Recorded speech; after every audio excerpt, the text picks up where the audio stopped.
Hello and welcome to the very first Commissioners Podcast. I am here with the creator, owner, and commissioner of the Madden Bomber League, Bomber himself.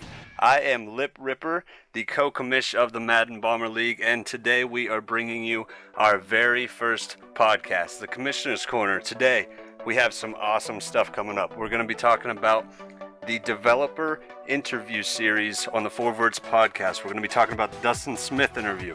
We're going to be talking about the Christian McLeod interview. And we're going to be talking about team reports, DK's take, also talking about the Madden Bomber League as well as the grid. And we're going to finish it out with the Commissioner's Corner Spotlight, where today we're talking about Daddy Leagues and the importance of Daddy Leagues with your connected franchise league.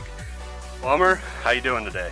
I'm doing great, Lip, and it's about damn time we got a podcast. We've been thinking, what can we do? What can we do? What can we add to the NBL network? And we're going to do this overview, and we're going to touch everything that the Madden Bomber League has to offer, and we're also going to give a little shout out to the community that helps support what the Madden Bomber League is doing. So let's get right to it. Let's talk about this Madden developer series that the Four Words podcast has just been killing. Sonny Weaver got this exclusive with EA, and we've been able to get Dustin Smith, Christian McLeod, and next week we got Jake Stein, who's the assistant producer for Madden 17. First with Dustin Smith, this was a two-part review. He did on ratings. He's the ratings guy, the equipment guru on Twitter. You probably talked to him before, and he made some great points. He talked about ratings, how they go up and how they go up, the increment increase of ratings throughout the season. What makes them decide if they're going to go up a little bit? What makes them decide if they're going to go up a lot? So all these things are very important in the series. Lip, what did you like about that part one and part two with Dustin Smith? Well, I just like that we got a little insight into the actual challenge of this job and position of Madden. I think that a lot of us, and all of us in NBL included, we always thought that these jobs were on the easier side of things. Like we thought anyone could do these jobs, but if you listen to these interviews and you hear what these guys actually say, it is nowhere even close to easy or simple. I would listen to Dustin Smith talking, and he was talking about the challenge of when do you bump a guy up, when do they actually move up, because he said in that interview that whenever somebody's a 90 overall and they have a really good game, the community kind of expects him to instantly go up, but he was from the perspective of they're already a 90 overall. They're expected to play that well. And I just thought that was extremely interesting, because that would be such a challenge to have a lot of people who don't really understand the entire depth of the situation pressing for a higher rating. But as far as how it goes, he's right. You already have a high rating. You're expected to be there. So a big game shouldn't push you up. There's just a very new and nice perspective that I had never really thought of before. Yeah, great job by Sonny over there. And I also want to point out, Dustin Smith is a huge Dallas Cowboys fan, and I mean huge. I mean, he's got a Dallas Cowboys jersey hanging over his cubicle where he works. So there were some Redskins fans in there going, man, he's only talking Redskins. And, they were a little upset. I mean, because this is fandom. We're entering fandom at this point. And he was able to communicate with him on Twitter, and the guy went back and apologized and said that Dustin Smith wasn't biased, which I thought was pretty cool. I mean, it just shows how these EA developers are giving insight to the game, and then they're also communicating with the community to give further examples and ideas of what they're thinking and how they're implementing their part into the game. Let's move on, though. Let's talk about Christian McLeod, and this guy's a great guy, man. He's the producer of Madden 17. We spoke with him. I believe one of our admins, Tom, spoke with him at EA Play for almost an hour. The guy is just a really cool guy. He came on the Four Words podcast a couple days ago. We just released it.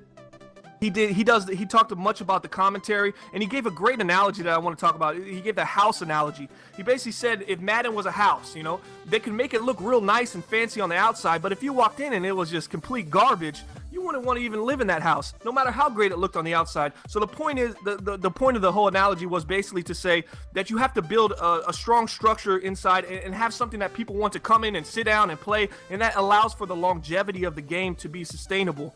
Lip, what were your thoughts on that interview Sonny had with Christian McLeod? Well, I just like that, just kind of like the house thing. If there's a lot of parts to it. There's so much to it. You don't just buy based on one thing. There's so much that goes into it, and what I'm extremely excited for is Charles Davis and Brandon Guadin. I think that these guys have an awesome. It just looks like they have great chemistry, a new, fresh style to them. And during that interview, he talked about how sometimes they give them a script, and then other times they just let them go. And they give them kind of a situation, and they just let their chemistry flow. And I think that these two guys are, just looking at them on Twitter, checking out what they do outside of this. I think that they're going to bring an excitement, great chemistry, and also an involvement with the community that's really cool so far, that I think is going to make them really valuable to Madden and make Madden a whole lot better. So I'm really excited for that, and I'm also really excited about the latest team report. Now, this team report was a little different. It wasn't exactly about one team. It was about a couple different players and an overall off-season thing, and the team report just killed it with the Super Bowl intro in the beginning. It really gave it that feeling of, okay, the season's over with. You're watching the Giants finally live up to what they needed. They won the Super Bowl. And you also saw the disappointment from the Chargers, just the players just walking off the field with their heads down, disappointment. It's that beginning to a whole new thing, which is the offseason and the draft that allows your team to build up. And also, the graphics just killed it in this team report. They were really good. I think Project Fat did an absolutely great job with the graphics on there. What do you think about it? I thought this team report number 9, and I'm going to say it is my favorite team report thus far. It captured the emotion of NBL Super Bowl 17, right? It really just brought together the whole season when you see the Giants celebrating. Tom finally won his first Super Bowl. DK lost again. Is he going to be the Bills? They were just looking so sad, honestly. And team report number 9 had the great graphics because, that's shout out to CMF. He's been working closely with the media team along with our sponsor. And he's just been able to produce some great stuff. And then he went on to talk about the offseason, the big signings of Harrison Smith, the big signings of Josh Norman, the big signing of Alden Smith. These are all things mentioned in the team report and all the things that everybody wanted Fat to do since the beginning. And it seems like he's finally getting the grasp on how he wants his series and his program to go. And I could just see the value of it just increasing. And everybody likes it, man. We've gotten such great positive reviews, and we hope that they keep coming out that way in the high quality and continues to go at that pace. But let's move along. DK's Take is a new series on NBL. I believe they've done 3, maybe 4 episodes, but right now he's on his top 5s. He's going to run through quarterback, halfback, wide receiver, cornerback, and then top 5 offenses and top 5 defenses before the Madden 17 player ratings release. So this isn't the real ratings based upon what Madden 17 is going to have, but he's taking what he saw and played with at EA Play. He has over 10 hours of gameplay, and he says he's played with at least over 30 of the teams. He said there might be 2 teams he didn't get to touch while he was there. So this rating process takes the ratings from the very last Madden 16 update, and then enforces them into the way that the game plays. That since he's been playing that game thus far. So he's got a top 5 QB, a top 5 halfback, and on the top 5 QBs, I'll tell you right now, Andrew Luck isn't in there. A couple others that people were upset about. And on the halfback rating, he just gave great examples of why these players are going to be a beast. For example, with Adrian Peterson, he just said the power and the ability to change direction was just something that is going to really make him tough to take down in this new Madden, as you have to use her on and you have to make those tackles. Liv, what did you like about DK's top 5 thus far with the quarterback and halfback release? Well, I was very shocked at his number 1 there. You're going to have to go check out DK's Take top 5 QBs to understand what I mean there. But what I really did like about it was that he threw some guys in there that, a lot of people aren't going to immediately go to. They're not the big flashy guys. They're not the guy that you would pick first. And what I mean by that is for the quarterbacks, I believe number 5 or an honorable mention there was Carson Palmer. And I think that's a really great point, that Carson Palmer is a really good quarterback that is probably going to be good in the game due to their success lately. But a lot of people aren't going to go out and pick him. They'll pick the Cardinals, of course, because the Cardinals have some nice players, but they're not like, oh, I want to play with Carson Palmer. And kind of at the same time with the halfbacks, I believe his number 5 halfback was Doug Martin. Doug Martin kind of had that insane explosive year, and then I think he may have gotten hurt. Kind of didn't have that same, feel to him that everybody would go out and pick him. But, DK says from playing with him that Doug Martin is one of the better halfbacks, and he's very excited about those two guys, Doug Martin and Carson Palmer. So as we move on here, that wraps it up for our media section of the Commissioner's Corner. Make sure you stay tuned for what's going on in MBL and the Grid. Are you looking for affordable graphic design? Well, the Madden Bomber League has you covered. Our sponsor at web3ks.com can do anything you want. They always go, Bomber, where'd you get those intros? Web3ks.com. Bomber, where'd you get them graphics? Web3ks.com. So you guys need to check it out. If you run a CFM, if you got a Twitter account, if you got a YouTube account, and you're looking for some nice, clean, affordable graphics, go to web3ks.com and he will fulfill all your graphics needs. And we are back, guys.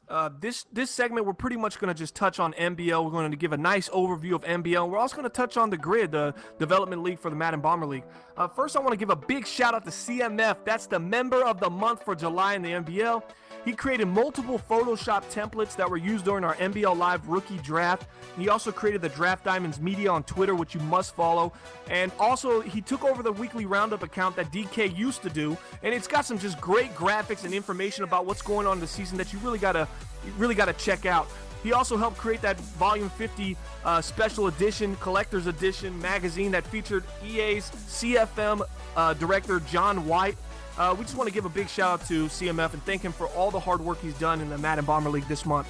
Yeah, he has done some phenomenal work with the graphics and the templates here moving into Madden 17. I know that he made a Le'Veon Bell one that I absolutely fell in love with. I like my Steelers. He made a really awesome one, and I definitely have that in a special place, and thank you for making that. So now we're going to talk about the magazines that have come out recently, and starting with the very first magazine was back in the off-season, just after the off-season. It's all about the Raiders being stuck with Plan B. We all know Project Fat wanted to go out and get Aaron Rodgers. He said no thanks, flew down to Miami, leaving the Raiders stuck with Derek Carr. The next magazine came in the preseason, and it's all about the Saints. New season, new results. You know that they've put together some decent draft picks, some free agency pickups, and they want to have a winning season.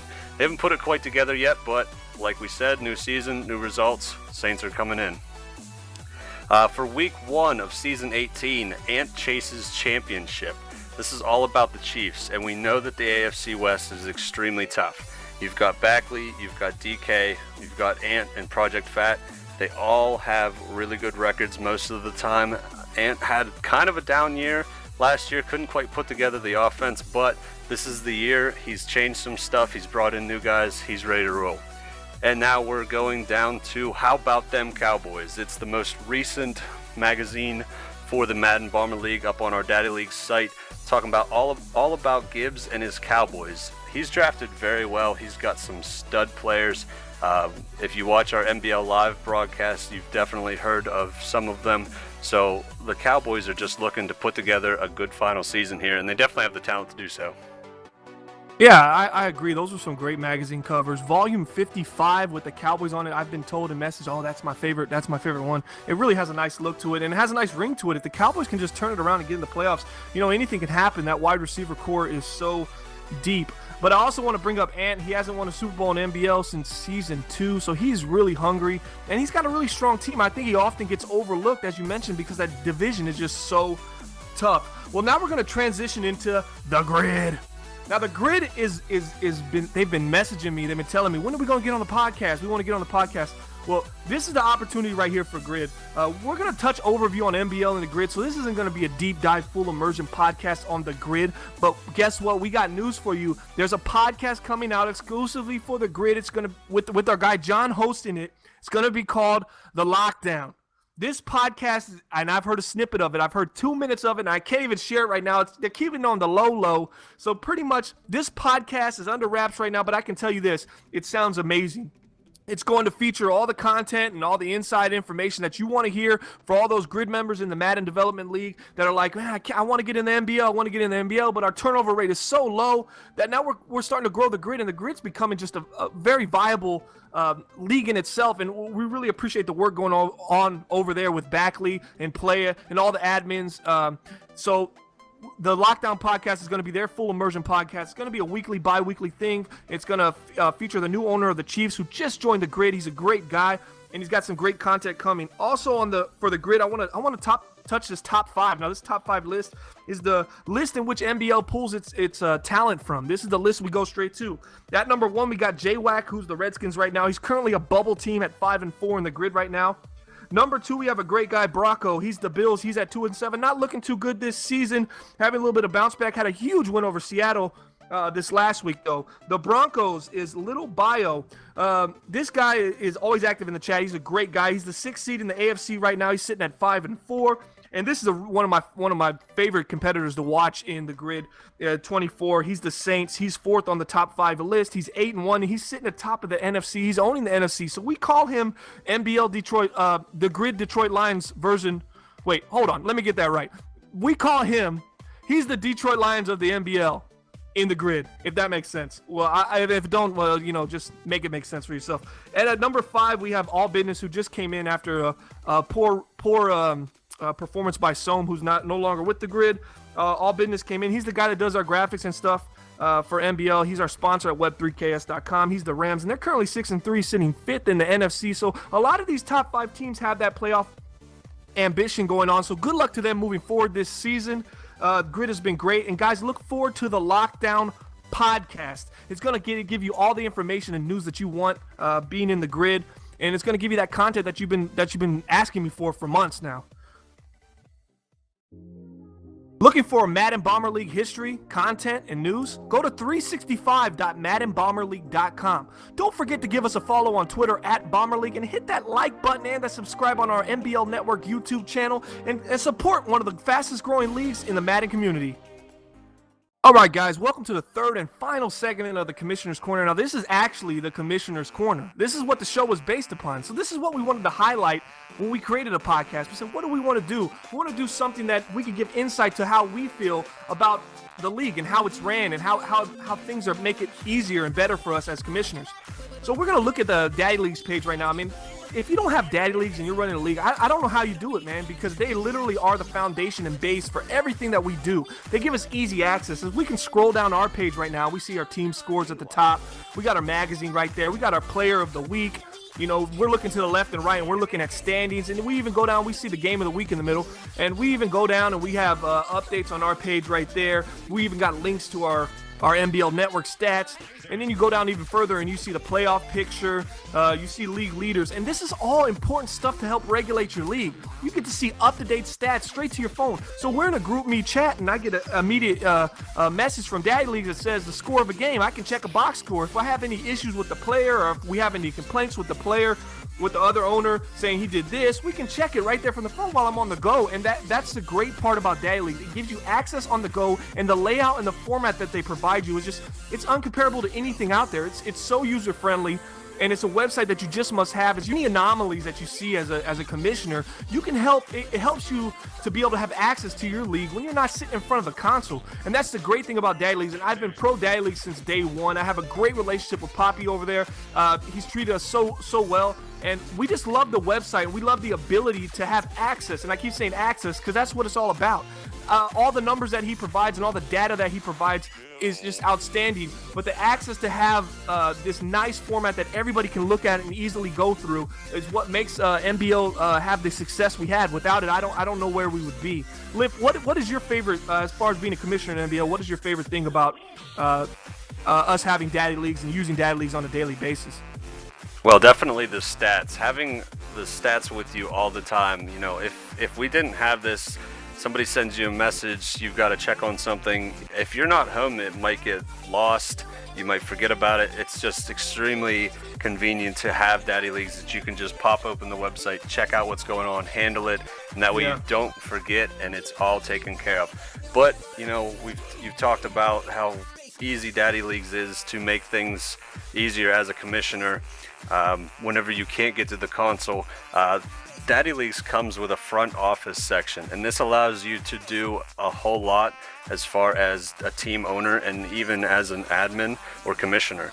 So from the front office section, you have the ability to spend your XP on your players.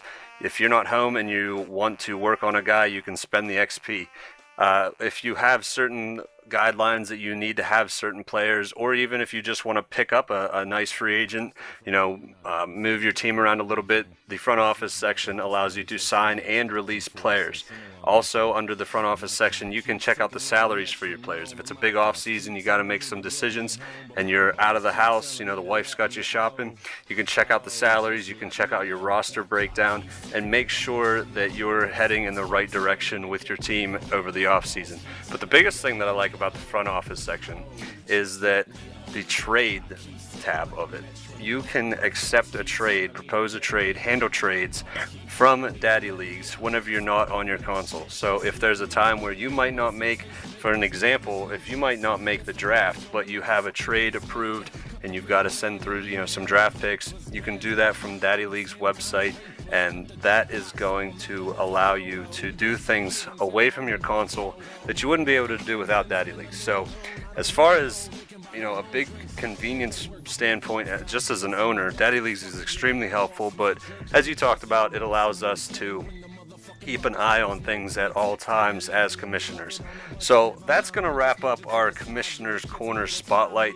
Just the tremendous value that Daddy Leagues has to commissioners, to league owners, and we just wanted to thank you guys for listening. Hopefully this gets you interested in Daddy Leagues. Go out, check it out, sign your league up, make sure that you are running your league as smoothly as possible. Daddy Leagues is the way to go. Make sure you check out our sponsors, web3ks.com. Like we said, all these awesome graphics, that's where they're coming from. They're affordable, and they'll make your Twitter, YouTube, even your Daddy League site look extremely good. Very good stuff out there from our business. And make sure that you check out at Bomber League on Twitter. Follow us. Make sure you're keeping up to date with MBL information, and also go like and subscribe to our YouTube channel. Tons of information on there, awesome videos. We've got a live broadcast, live drafts. Thank you guys for checking it out.